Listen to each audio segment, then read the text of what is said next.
الحمد لله وكفى وسلام على عباده الذين اصطفى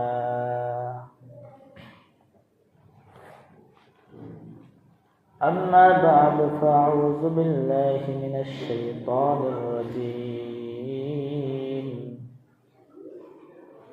بسم الله الرحمن الرحيم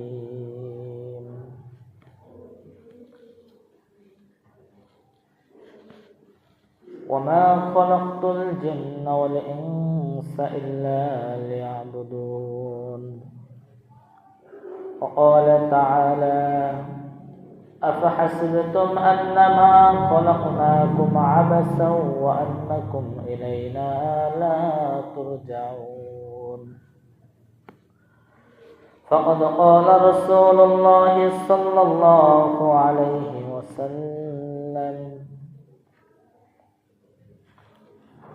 خيركم من تعلم القرآن وعلمه جزى الله عنا محمدا ما هو أهله سبحانك لا علم لنا إلا ما علمتنا إنك أنت العليم الحكيم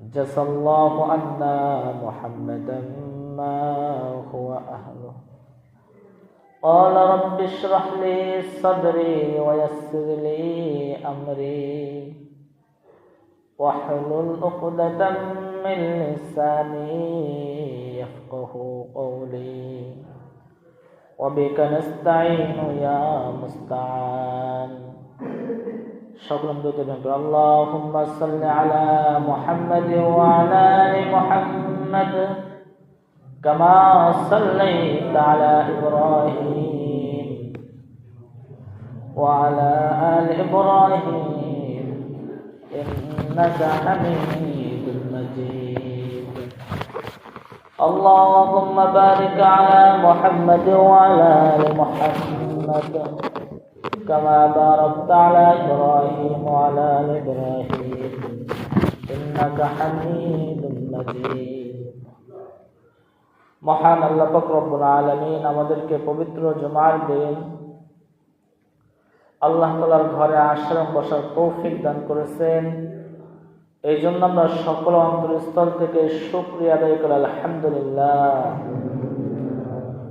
আল্লাহ পাক রব্বুল আলামিন যাকে মহব্বত করেন, যাকে ভালোবাসেন, তাকে তার ইবাদত করার তৌফিক দান করেন। আল্লাহ পাক রব্বুল আলামিন আমাদেরকে একটা উদ্দেশ্য করে সৃষ্টি করেছেন।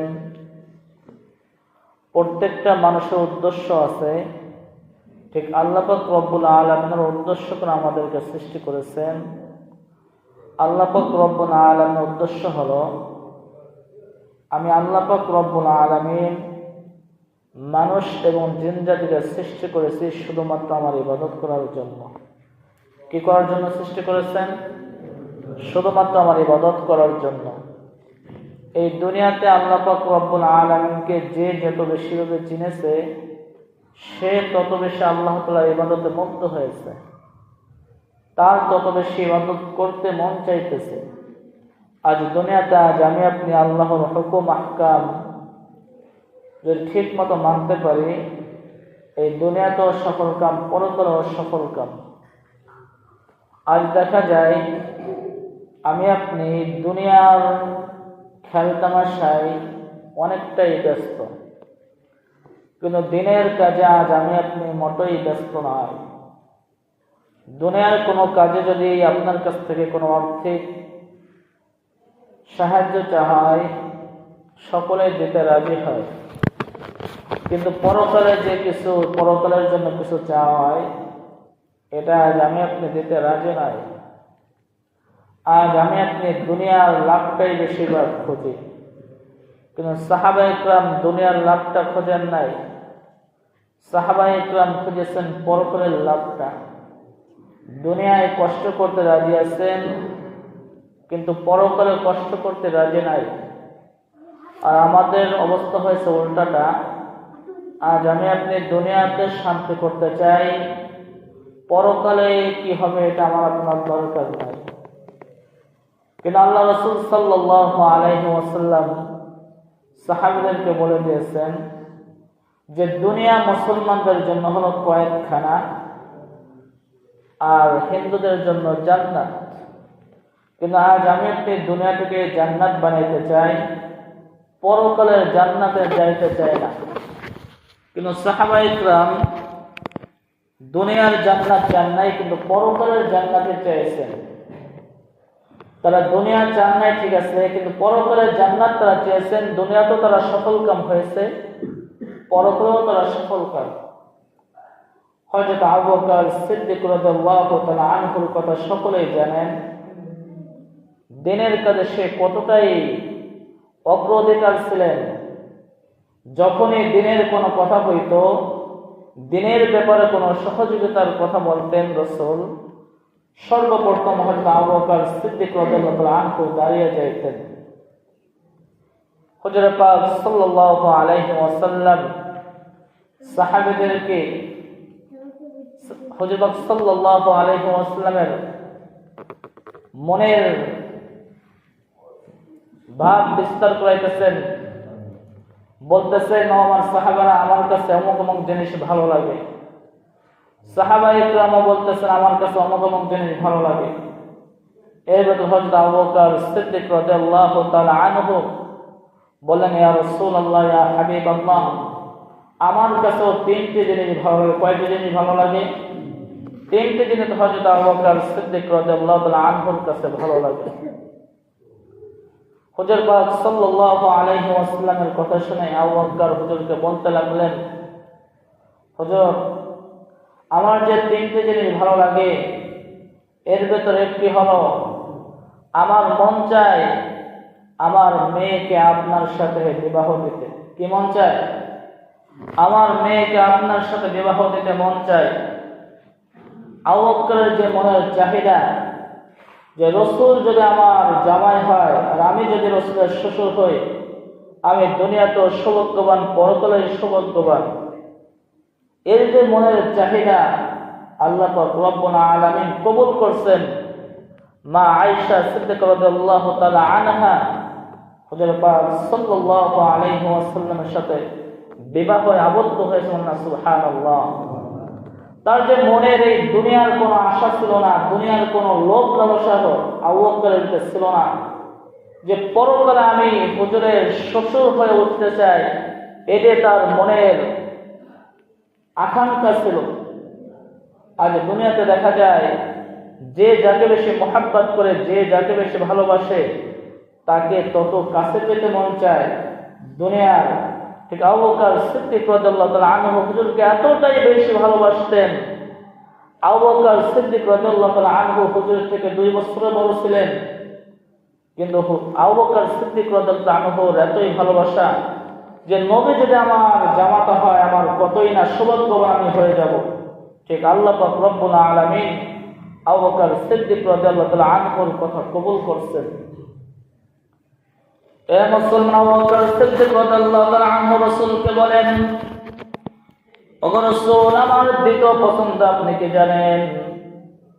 আবু বকর সিদ্দিক রাদিয়াল্লাহু তাআলা আনহু বলেন, ইয়া রাসূলুল্লাহ, ইয়া হাবিবাল্লাহ, আমার দ্বিতীয় পছন্দ হলো আপনি আমাকে বলবেন দিনের কাজের জন্য আর্থিক সহযোগিতা লাগবে।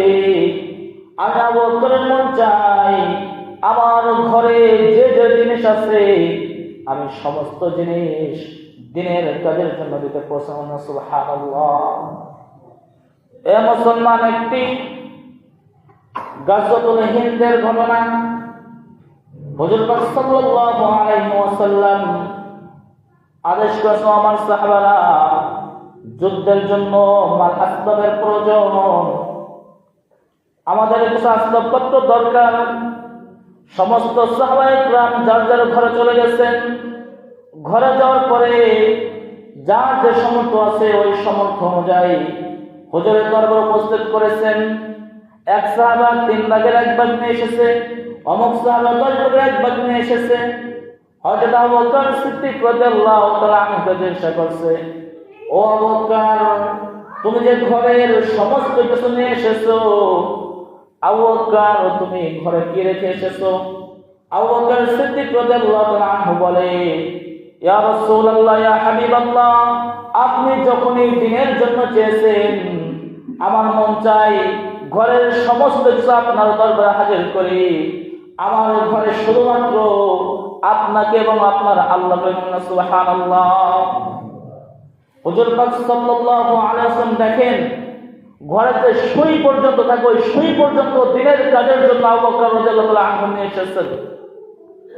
আজ আমি আপনি যদি দিনের কোনো কাজে যদি সহযোগিতা চাই, দিনের ব্যাপারে আজ আমার আপনার এতই অলসতা হয়ে গেছে যে আমার আপনার মন যে দুনিয়ায় সমস্ত কিছু করতে চায়, আখিরাতের করতে করতে মন চায় না। কিন্তু সাহাবায়ে কেরাম দুনিয়ার জিন্দেগিকে তুচ্ছ মনে করছেন যে দুনিয়ায় কয়দিন বাঁচবো, দুনিয়ায় মুসলমানদের জন্য কয়েকখানা আর কাফেরদের জন্য জান্নাত স্বরূপ কয়েকখানায় যারা যায়, জেলখানায় যারা যায়, তারা শান্তিতে ঘুমাইতে পারে না, ঠিক মতো খাইতে পারে না। তা আমরা তো দুনিয়াতে মুমিন স্বরূপ এসেছি, দুনিয়াতে একটু কষ্ট করতে হবে, পরকালে যদি কিছু আমি আপনি করতে পারি, এটাই আমার আপনার জন্য থেকে যাবে। যে কথা বলতে চাইতেছি যে আমার আপনার সকলেরই মনের তামান্না থাকার দরকার, আকাঙ্ক্ষা থাকার দরকার যে আমার টাকা পয়সা দ্বারা, আমার অর্থ দ্বারা যাতে দিনের কাজ হয়ে যায়। সমস্ত এলাকায় দেখতেছেন মাহফিল হইতেছে না? এটা একটা দিনের কাজ না? তা আমার আপনার যদি এখানে যদি একটা মাহফিল হয়, এই দিনের কাজে যদি আমি আপনি সহযোগিতা করতে পারি, কাল কিয়ামতের ময়দানে আল্লাহ জান্নাত না। সুবহানাল্লাহ। কারণ হলো যে মাহফিল আমি আপনি যে দিব, এই মাহফিলে যত শ্রোতা আসবে আর উলামায়ে কেরাম যে বয়ান করবেন, এই একটা কথার মাধ্যমে যদি হেদায়েত পেয়ে যায়, সে যদি নামাজি হয়ে যায়, সে যত এই নামাজ পড়বে, আপনি মারা যাবেন, আপনার কবর ওই সব পৌঁছে দেবেন না। সুবহানাল্লাহ। তার তো সহযোগিতা করবো তো ইনশাআল্লাহ। আল্লাহ তাআলা সকলকে দিনের কাজে সহযোগিতা করার তৌফিক দান করুন। যা কিছু বললাম, আমাকে আপনাদের সকলকে আমল করার তৌফিক দান করুন।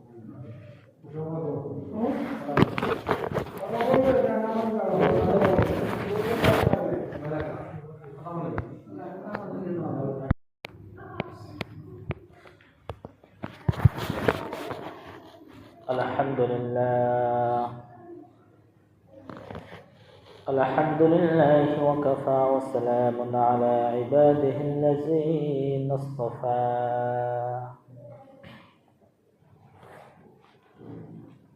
أما بعد فأعوذ بالله